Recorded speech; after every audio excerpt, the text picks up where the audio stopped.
guys, it's Kelly Latavola here and I'm back with another video for W+9. Today we are going to be making a one-layer card with a little bit of embossing and watercolor with distress oxides. So I'm using Kind Soul, I am using the wood planks, and I am using the welcome wreaths for my sentiment. I'm working on Canson watercolor paper. You can totally tell how much I love this stamp just by looking at it. It is well used. I don't know, it's just a good... I love flowers. I can't help it. Very quickly, I just wanted to kind of pop in here and let you guys know that W+9 is having a sale. It's the end of summer sale. Everything in the store is on sale, so there will be a link below in the description for you to head over there if you are watching on YouTube. I am treating my paper with my embossing bag, and then I'm going to ink up my stamp with some Versamark ink, since I am going to be doing some just white embossing. After I stamp this down, normally you wouldn't be able to see it because Versamark is a clear ink. Yeah, clear. But you're going to be able to see it because the last time I used it, apparently I didn't clean it great, and I get a little bit of a gray outline.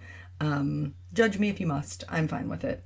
I know that the embossing powder, because it's opaque, I will cover it, and so it's no big deal.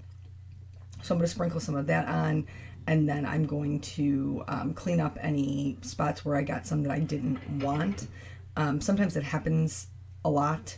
If I do the CPR method, which is what I did and what I typically do with bigger stamps, it's okay, no big deal. I'm just going to go in with a dry paintbrush and clean that up because it was really on kind of like the outside edges, not so much where my flowers were. And then the whole time I'm doing this, I have my heat gun heating up, so that way it's minimal contact with the paper and it reduces my chances of warping. Once that is done, I went ahead and cut a mask for this, and that's what you see here, so that I could stamp the planks in the background. Now there's two different stamps in this set. One of them is more just a regular wood grain, and one of them is boards. The one I'm using is the boards, and I'm using warm wool ink from W+9. I'm being a lazy stamper. I know I should probably stand up. I didn't. Then I moved the thing and I was like, yeah, you got to stand up and give this thing good pressure, which once I did, it went, you know, right where it was supposed to go. Mask is no big deal. Just going to move my magnets over, and then this time I'm going to flip it. So the part that was on the bottom will now be on the top, just to give me some variation. So it doesn't look like, you know, three of the same stamped right next to each other. And this took me three boards to cover the entire background. This is an A2 size card, so 4 1/4 by 5 1/2. So that's not too bad, and they're super easy to line up. It's just a straight line. So that's easy. I just love things like textures and things in the background. I just think it makes the card more interesting, but I don't really like busy. So things like wood grain or text or things like that are nice for me to have, just because I really don't like a ton of busy patterns. So I'm going to ink this up one last time and stamp this down, and then we'll do the big reveal, which will not look like any sort of reveal whatsoever because all I have right now is white embossing powder in the background. Know what I'm saying? I really meant that one. Did you see that? I really gave it a good go. So here I'm going to remove the mask. There's that white embossing powder like we talked about. And then I used, well, I didn't really know what I wanted to use, which typically I show you my distress ink or distress oxide colors. I just smushed this down. This is the Altenew stamping mat, which is made of silicone, so kind of serves the same purpose as a craft mat. I'm using a number 8 round brush to put a bunch of water in the background. And then, like I said, I didn't really know what colors I wanted to use. Originally, I was looking for walnut stain, but I couldn't really find it. So brushed corduroy is always a favorite of mine, but I had never used it in the oxides, which I know you're going to think is funny. But well, you probably won't because you're also a crafter, so you'll understand that I purchased a supply that I didn't open. Yeah, that happened. It happens a lot. So here, just the clean water. You don't have to worry about the W+9 inks running. They are waterproof, so I don't have to worry about my my boards going anywhere. And so when I picked up the brushed corduroy, I was like, this is really yellow, like super yellow. And the warm wool is a cool brown. which means it is more toward the gray side. So this being so warm looks crazy. So I'm just going to use this as just kind of like a base color, and then I'm going to go back to my box of inks and start digging. Again, originally looking for walnut stain, which is almost like a perfect kind of match for that warm wool color, but what I came up with the second time I dug into the box was gathered twigs, which is more of a neutral brown. So it's not quite as warm as like a vintage photo, but it is not quite as cool as a walnut stain. So I thought, okay, well, I got this. Let's try this and see how this goes. It was better, substantially better, but still not as cool as I wanted it. Now, in hindsight, I don't regret any of these steps because I got a really cool kind of like wood stained finish in the background because I had all of this color variation going on. So that was pretty cool. I did not intend on doing that. That was just happy accident, which, sometimes happens in crafting. So then the third time I went back to the box, I did find the walnut stain. It was at the very bottom of one of my piles. And then this is really kind of the color that I was looking for.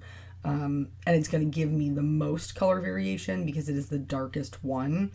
I make sure that I get this one right up next to my white embossing because I knew that I was going to later add a drop shadow and that this would kind of help set the flowers apart from the background by having that dark portion there.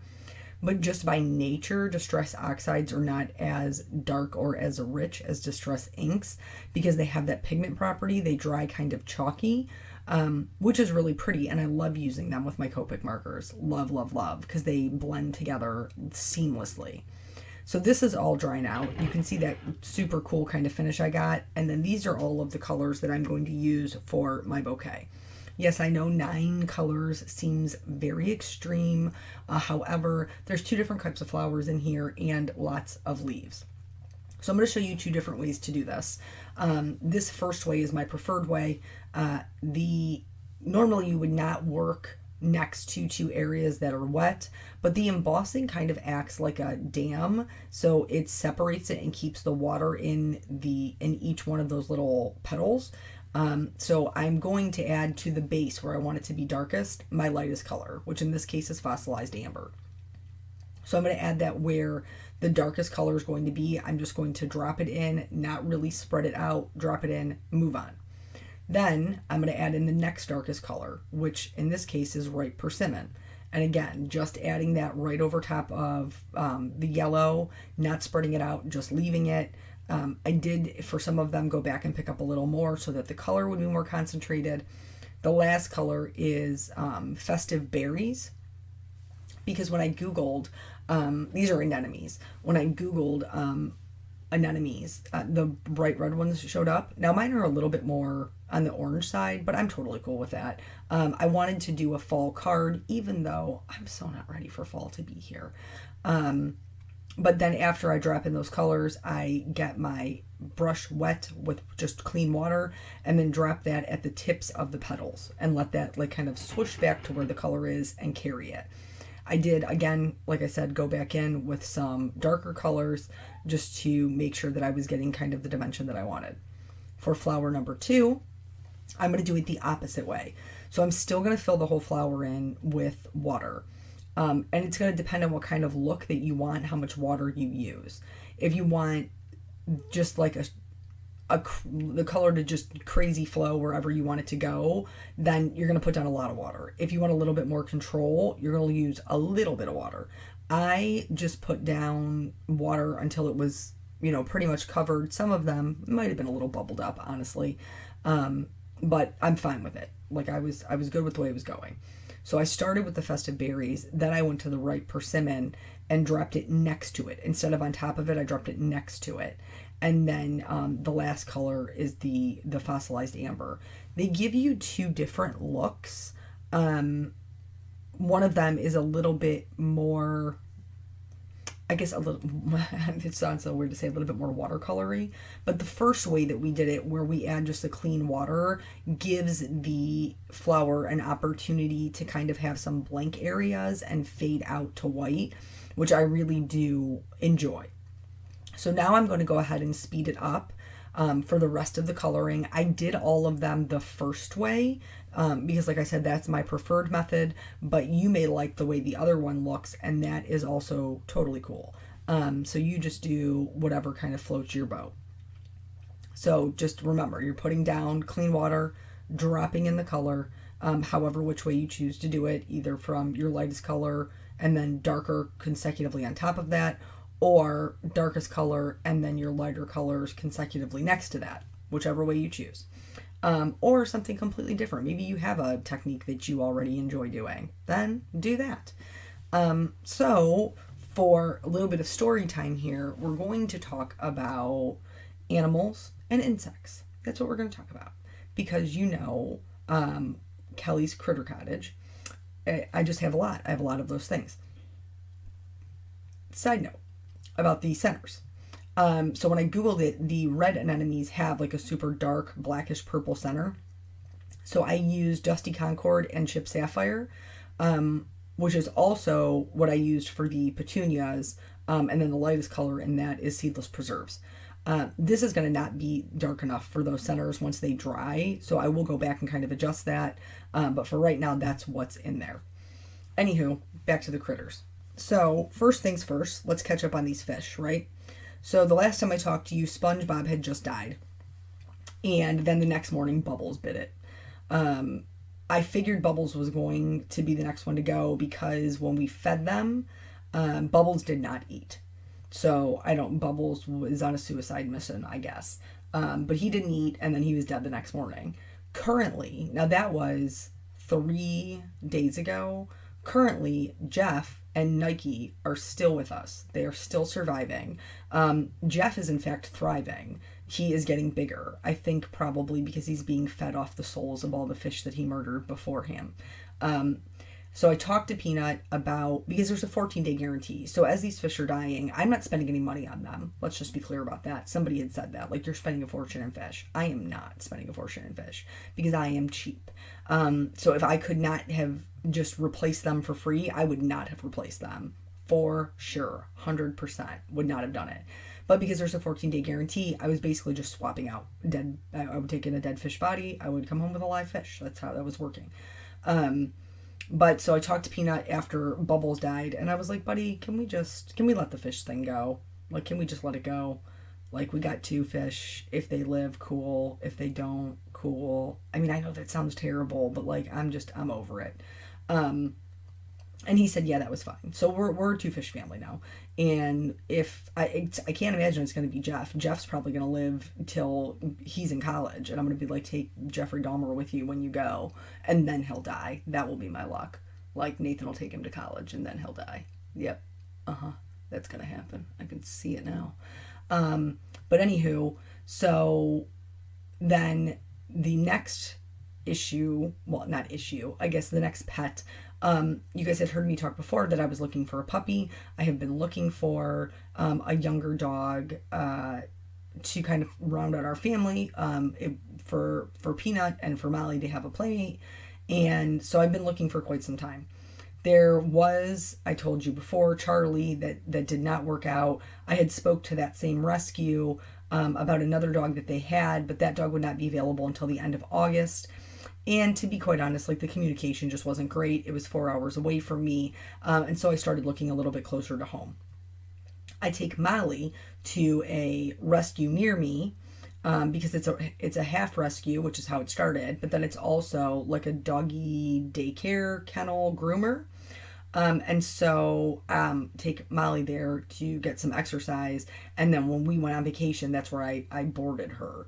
And so they had a dog that was up for adoption. His name was Mercury. Now, Peanut had told me he wanted a boy dog, which is I'm totally down with. He told me that he wanted a boy dog. And so they had one. His name was Mercury. He was about 1.5 years old. And then when I talked to the rescue about it, they were like, yeah, we just don't think his personality is a good fit for Molly. Which is fair enough. They've spent time with my dog and that dog. I totally believe them. You know what I mean? They're the ones spending the time with them. So then there was another one. I don't watch Game of Thrones, but apparently all these puppies were named after Game of Thrones. And so mom is Sansa, and then the puppies that were left were Tyrion, Arya, and something with a D. I can't remember what it was. But if you watch Game of Thrones, you probably know what it is. But anywho, so we decided that we were going to go out and meet these puppies. Well, when I had sent the email, she was like, we were going to look at Tyrion. He was the only boy dog. They're like, he's got a bunch of people who've applied for him. And I'm like, I bet he has. He's totally adorable and everybody wants puppies. Now, I wanted a dog that was a little bit older, but I'm down to do the puppy thing. Because then you know who they've been raised by. It's you. And then you also have them longer, because puppies unfortunately don't live as long as people, though I honestly cannot even fathom the concept of my Molly passing away, and so we won't talk about that. So anywho, she did send me an email back and a couple of days later, and she was like, hey, I think he's actually going to be available. I'm like, that's totally cool. So we kind of go, email back and forth. Here you can see how light those dried. I want them to be darker, so I mixed. I don't even know anybody named Mitch. I went to a high school with a guy named Mitch. Anyway, I mixed the aged mahogany with a little bit of the chip sapphire to make it a little bit darker. Now, everything's dry. And I'm going to go in and just add a little bit of definition with just 2 different colors of my Copic markers. You want to be really careful about the embossing, though, because this will color your embossing powder. People have asked me in the past if I had any issues coloring over distress inks or distress oxides with my Copics, and I never have, though I hear people say that it can possibly clog your tip. That's never been an issue for me. They're your supplies. Make your own choices. Okay, so we make an appointment to go out and look at this puppy, which is about an hour away from me. So Eric and I load Peanut in the car, and then we're on our way. We get to the place. Peanut slept the whole way. He was so sleepy, my poor baby. But so we get to their house, and they have so many dogs, just so many dogs. And Nathan, out of the mouth of babes, right? So we walk in the door, and Nathan's like, Mommy, it stinks in here. And I was like, buddy, no, that's rude. And it's because they're very loving people who, foster a lot of dogs. Now, the dogs were clearly very well taken care of, but if you own animals, when I go to bed at night, Molly's been laying on my bed all night. It smells like Molly in my bedroom. It just is what it is. It's the plight of being a dog owner. I'm not going to follow her around with a bottle of Febreze. I don't care that much. Here, drop shadow. So I always add my drop shadow as if my light source is in the top right hand corner. It's just habit. So all of my shadows will be in the bottom left. I am not getting right up against the embossing. There's a little bit of a gap because I don't want to color it brown. But this is really going to help separate it from that background and make it look more dimensional. After I do this darker color, I'm going to go back in with a lighter color and spread that out. So anywho, we get there to the dog place. And we look at the puppies. We're playing with the puppies. And Nathan points at this little black and white one and goes, I want that one. And I was like, that one's a girl. And you want a boy. So, and he was like, yep, don't care. I want that one. And I was like, are you sure? And he was like, yep, I'm sure. So that was Aria. And she was totally adorable. She was super chill, which is great because Molly's personality is super chill. Here I decided I wanted to add a little bit of shine to the background, so I'm using Gold Perfect Pearls, and they bind with water, so I'm just going to spatter those on. But so we've been kind of going through the process. We're at the last stage. On Friday, we have a home visit, and if that goes well, we will be adding a new member to our family. We will not be keeping that name because I am not a fan, also because Nathan wants to name the dog, which I don't really blame him. It's his first puppy. So if she ends up coming home with us to be a forever family, her name will be Emma. So we will have Molly and Emma. So excited about that. I have no idea what a home visit involves for a dog, as I've never had one. But I am hoping that whatever it is that they're looking for, I've got it. Because I don't know, I've never really been through the process. So I stamped my sentiment in white pigment ink. from W+9, and then I am going to heat set that with white embossing powder just like I did before. The reason I didn't do the clear is because I felt like the white pigment would help the white stand out a little more. Does that make sense? I hope it does. And then so I'm just going to heat set that, and then after that's done, I'm going to add a drop shadow to this as well because I felt like the sentiment blended in just a little bit too much into the background. And again, I'm not going to get right up next to it because I don't want to color my sentiment brown. I don't think that would be super pretty.